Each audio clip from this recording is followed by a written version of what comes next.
Good morning students. हम कर रहे हैं basic concept of chemistry 11th class के लिए।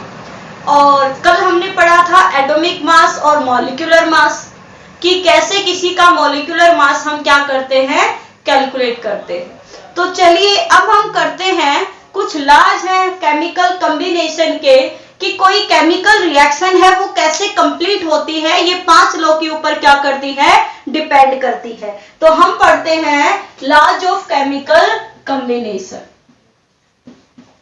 लॉज ऑफ केमिकल कॉम्बिनेशन हमारे पास ये क्या है, 5 लॉ है जिसके ऊपर कोई भी केमिकल रिएक्शन क्या करती है, कंप्लीट होती है, डिपेंड करती है। First law is law of conservation of mass. Law of conservation of mass. Second है law of constant proportion. Law of constant proportion. Third जो है वो है law of multiple proportion. Law of multiple proportion. Proportion means concentration amount. Fourth is law of reciprocal proportion. Reciprocal proportion. Proportion. And the fifth and the last law is Gay-Lussac law. Gay-Lussac law. ये 5 law है जिसके ऊपर कोई भी chemical reaction है वो क्या करती है, डिपेंड करती है। फर्स्ट कौन सा है, law of conservation of mass. Second is law of constant proportion. Third is law of multiple proportion.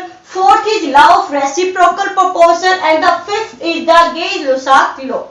एक बार मैं आप लोगों को इनके बारे में छोटा छोटा बता देती हूँ, ब्रीफ में बता देती हूँ। Conservation of mass means atoms जो क्या होंगे, रिएक्टेंट के और प्रोडक्ट के हमेशा नंबर ऑफ एटम सेम रहेंगे, या हम कहें कि mass of reactant is always equal to the mass of the product. Second law of constant proportion means आपको बताया था कि कोई भी कंपाउंड है उसका जो रेशियो है मास का वो हमेशा क्या रहेगा, सेम रहेगा। मल्टीपल प्रोपोर्शन मींस चाहे वो कैसे भी बना हो पर कंपाउंड हमेशा क्या होगा, सेम होगा, चाहे वो अलग अलग में बना हो। रेसिप्रोकल प्रोपोर्शन 2 मिलेंगे तो थर्ड में कैसे होगा। और गे-लुसाक लॉ ये गैसेस के ऊपर अप्लाई होता है। तो चलिए हम पहले एक एक लॉ को आराम से पढ़ते हैं। हमारा जो फर्स्ट लॉ है वो है law of conservation of mass. इस लॉ के बारे में पढ़ते हैं। तो according to law of conservation of mass क्या होगा, mass neither be created, mass neither be created nor be destroyed, nor be destroyed. कि मास को न तो क्या कर सकते हैं, क्रिएट कर सकते हैं और नहीं क्या कर सकते हैं, डिस्ट्रॉय कर सकते हैं। It always be same, it always be same, या क्या कहेंगे, कांस्टेंट कहेंगे। या अदर वे में कहें कि mass of reactant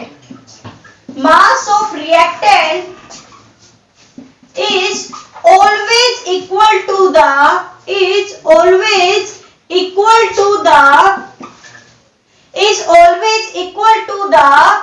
mass of product. कि रिएक्टेंट का जो मास है वो हमेशा प्रोडक्ट के कैसे होगा, इक्वल होगा। उसे हम क्या कहेंगे, law of conservation of mass. First law है भाई, सबको पता है, ये मार्कर है। अगर मैं इसका वेट करती हूं, इसमें नंबर ऑफ पार्टिकल्स जो है, और अगर इस मार्कर के मैंने 2 टुकड़े कर दिए तो अगर दोनों को अलग अलग मैं क्या करूं, कंबाइन करके वेट करूं, इसका अलग इसका अलग, तो इन दोनों को जब कंबाइन करूंगी तो उसका मास उतना ही निकलेगा जितना इस अकेले मार्कर का निकल रहा था। क्यों? क्योंकि मास को न तो हम क्रिएट कर सकते हैं, न ही क्या कर सकते हैं, डिस्ट्रॉय। ये हमेशा सेम होता है। मास और एनर्जी का यही है कि वो सिर्फ उसकी फॉर्म चेंज हो सकती है बट वो कैसी रहती है, हमेशा सेम रहती है। उसको न तो हम बना सकते हैं न ही डिस्ट्रॉय कर सकते हैं। तो यही हाल है मास का। तो law of mass of conservation क्या कहा है the mass of reactant is always equal to the mass of the product, कि जितना रिएक्टेंट का मास है उतना ही किसका मास होगा, प्रोडक्ट का। देखिए मान लो कार्बन और ऑक्सीजन कंबाइन होके बना रही है CO2, क्या बना रही है, CO2। तो देखिए भाई ये जो लेफ्ट साइड है ये रिएक्टेंट हो गए और ये जो बना ये क्या हो गया, प्रोडक्ट। चलिए काउंट कीजिए, यहाँ पर कार्बन है, एक कार्बन का मास कितना होता है 12 ग्राम, ऑक्सीजन के 2 मॉलिक्यूल है, एक का मास कितना होता है भाई 16, तो 2 का कितना हो जाएगा 32, यानी कितना हो गया 12 प्लस 32 कितना आ गया भाई 44 ग्राम। चलिए यहां निकाल लीजिए, यहां आपको अभी मोलर मास निकालना सिखाया था पिछली क्लास में, अगर किसी को नहीं आता है तो पिछली वीडियो में जाकर देख लीजिए। और इसके लिए आप चैनल को अगर अभी तक आपने सब्सक्राइब नहीं किया है तो आप सब्सक्राइब कर लीजिए, ताकि आपके पास वीडियो डालते ही आपको पता चल जाए कि मैम ने वीडियो डाल दी है और आप उसको देख सके। ठीक है, नहीं किया है तो कर लीजिए, और कर लिया है तो बहुत ही अच्छी बात है। और वीडियो को लाइक और उसके ऊपर कमेंट जरूर करिएगा कि आपको कैसी लग रही है क्लास। तो चलिए अब हम निकालते हैं कार्बन डाइऑक्साइड का।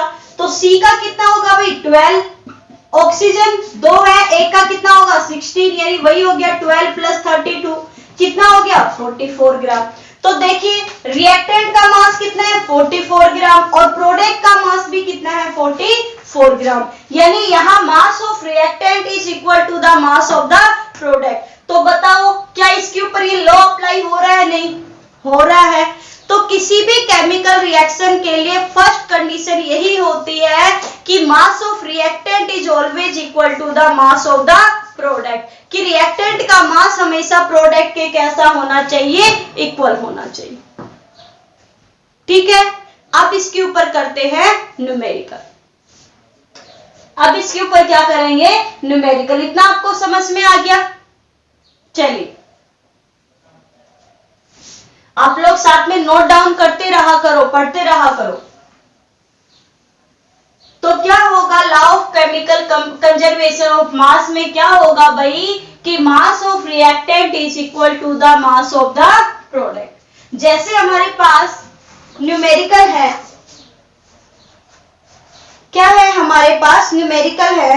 क्वेश्चन है what mass of silver nitrate will react with 5.85 gram of sodium chloride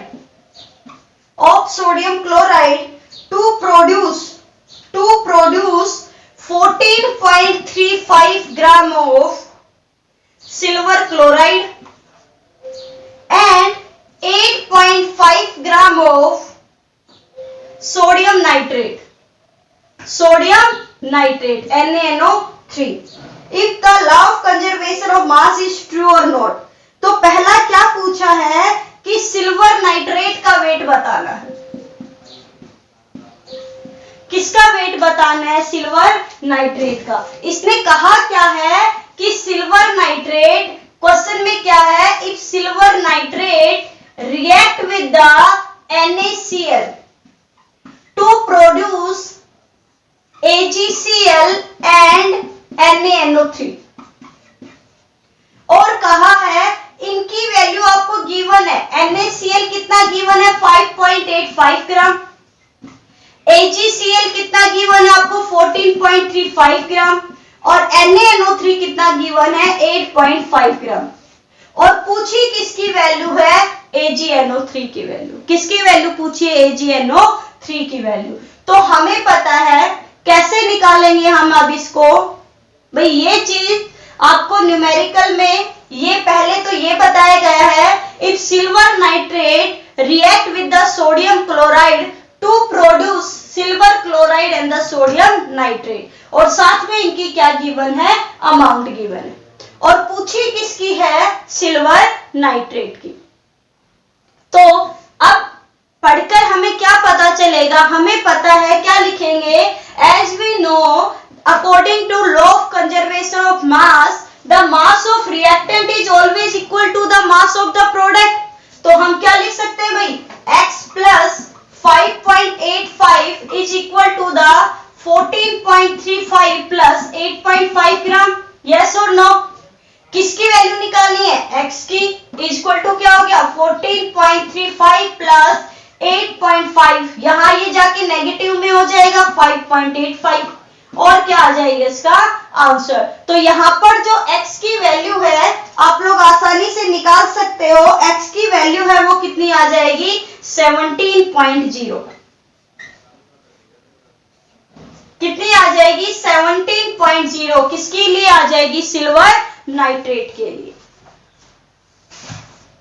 किसके लिए आ जाएगी भाई? सिल्वर नाइट्रेट के लिए। तो आसानी से आप लोग कर सकते हो। सबसे सिंपल न्यूमेरिकल है law of conservation of mass के।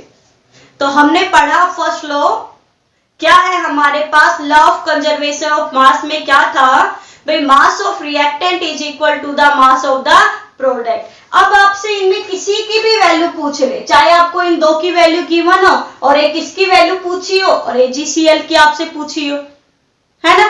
किसी भी तीन की वैल्यू पूछी हो और थर्ड की आपको वैल्यू, फोर्थ की आपसे वैल्यू पूछी जाए तो आप आसानी से क्या कर सकते हो भाई? कैलकुलेट कर सकते हो। तो आज हमने पढ़ा लॉ ऑफ कंजर्वेशन ऑफ मास। अब हम पढ़ेंगे कल अगला लॉ। आज के लिए इतना ही काफी है। और क्या कीजिए, आप पढ़ते रहिए, घर पे रहिए, सेफ रहिए, साथ में अपनी नोटबुक में नोट डाउन करते रहिए और कमेंट कीजिए कि कैसी लगी आपकी वीडियो, कितना समझ में आया, कितना नहीं। तो चलिए मिलते हैं अगले टॉपिक के साथ। Thank you.